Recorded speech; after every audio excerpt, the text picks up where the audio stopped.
नाशिक शहरामध्ये आज सकाळपासूनच संततधार पावसाला पुन्हा एकदा सुरुवात झालेली आहे। गेल्या काही दिवसांपासून नाशिक शहर आणि जिल्ह्यामध्ये मुसळधार पाऊस कोसळतो आहे। आज सकाळपासून पुन्हा एकदा मुसळधार पावसाला सुरुवात झालेली आहे। आपण आता आहोत गोदा काठावर, ज्या ठिकाणी आपल्याला पूरजन्य परिस्थिती या ठिकाणी आपल्याला बघायला मिळते। आपण ज्या ठिकाणी उभा आहोत त्या माझ्या मागे आपण बघू शकता की दुतोंड्या मारुती आपल्याला या ठिकाणी दिसतो आहे आणि दुतोंड्या मारुतीच्या गुडघ्याला पाणी लागलेलं आहे। दुतोंड्या मारुती जो आहे तो हा पारंपरिक पुराचा पर्जन्यमापक हा मानला जातो। नाशिक शहरामध्ये जो काही पाऊस सुरू आहे गेल्या काही दिवसांपासून, त्यामुळे नदीकाठ परिसरामध्ये देखील पूरजन्य परिस्थिती निर्माण झालेली आहे। गंगापूर धरणाची जर परिस्थिती आपण बघितली तर गंगापूर धरणासह धरणाच्या पाणलोट क्षेत्रामध्ये मुसळधार पाऊस सुरू असल्यामुळे गंगापूर धरणातून देखील मोठ्या प्रमाणावर पाण्याचा विसर्ग हा सुरू करण्यात आलेला आहे। गंगापूर धरणातून आज मितीला 3944 दशलक्ष घनफूट इतका पाण्याचा विसर्ग सध्या सुरू आहे। त्याचप्रमाणे दारणा धरणातून 4074 दशलक्ष घनफूट, कडवा धरणातून 795 दशलक्ष घनफूट, तर होळकर पुलाखालून आपण जे माझ्या समोर दृश्य बघतायत, मी आमचे कॅमेरामन भाऊसाहेब पवार यांना सांगेल की होळकर पुलाचं दृश्य आपल्याला ते दाखवतील। होळकर पुलाच्या खालून आपण होळकर पुलाच्या खाली उभा आहोत। या होळकर पुलाच्या खालून 4881 दशलक्ष घनफूट इतका पाण्याचा विसर्ग सध्या सुरू आहे।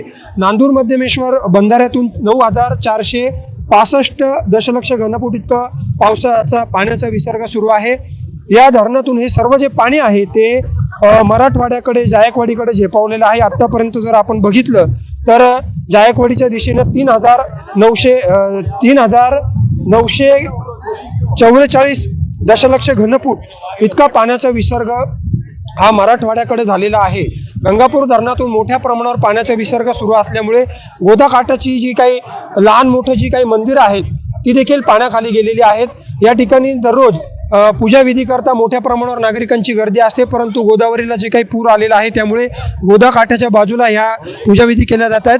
परंतु दुसरीकडे जर आपण हे दृश्य बघितलं तर नागरिकांना पुराच्या पाण्यामध्ये जाऊ नये, पुराच्या पाण्यापासून सावध राहावं आणि सतर्कतेचा इशारा देण्यात आलेला असताना देखील काही हौशी पर्यटक या ठिकाणी पूर पाहण्यासाठी आपल्याला या ठिकाणी गर्दी झालेली दिसते।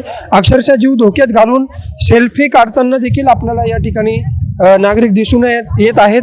पुराच्या पाण्यात उतरून जीव धोक्यात घालून नागरिक या ठिकाणी सेल्फी काढतानाच आपल्याला दिसते। आपण तिकडे बघू शकतात की हा पूल आहे, या पुलावरून पाण्याचा मोठ्या प्रमाणावर विसर्ग सुरू आहे। निसरडा असा हा भाग आहे, शेवाळ काही ठिकाणी साचलेला असताना देखील काही कॉलेजचे युवक युवती जे आहेत आपल्या कॅमेरामध्ये स्पष्टपणे आपण बघू शकतो की सेल्फी काढण्याचा मोह मात्र या युवकांना आवरता आलेला नाही आणि आपला जीव धोक्यात घालून हे युवक या ठिकाणी सेल्फी घेण्यासाठी जमलेले आहेत। प्रशासनाकडून नागरिकांना सतर्कतेचं आवाहन करण्यात आलेलं असलं तरी नागरिक आपला जीव धोक्यात घालून पुराच्या पाण्यात उतरताना आपल्याला दिसत आहेत।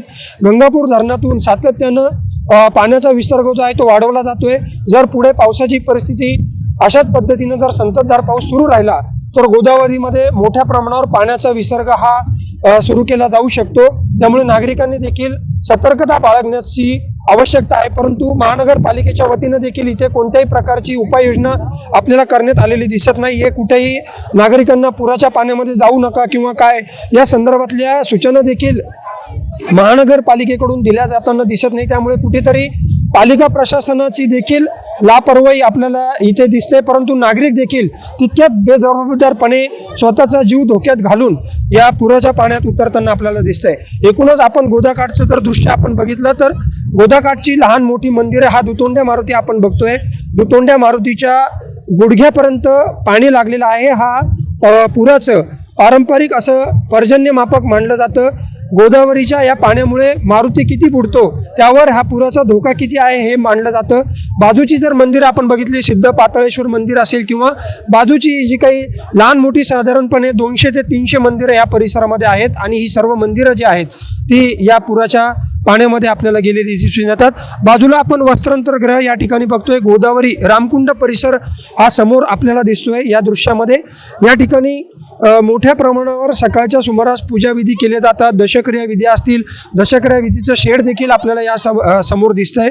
परंतु ज्या पद्धतीनं पाण्याचा विसर्ग गंगापूर धरणामधून केला जातोय त्यामुळे गोदावरीला जी पूर परिस्थिती निर्माण झाली आहे त्यामुळे गोदावरीच्या बाजूलाच मिळेल त्या ठिकाणी गोदावरीच्या काठावर हे पूजाविधी केलेले आपल्याला दिसून येतात. नाशिक शहरामध्ये सकाळपासूनच मुसळधार पाऊस सुरू आहे आणि पुढील 2 दिवस पावसाचा येलो अलर्ट घाट परिसरामध्ये त्याचप्रमाणे शहर परिसरामध्ये हलक्या ते मध्यम स्वरूपाचा पाऊस कोसळेल असा इशारा देण्यात आलेला आहे. त्यामुळे नागरिकांनी देखील आता सतर्कता बाळगण्याची आवश्यकता आहे. कॅमेरामन भाऊसाहेब पवारसह मनीष कटारिया, माय महानगर, नाशिक.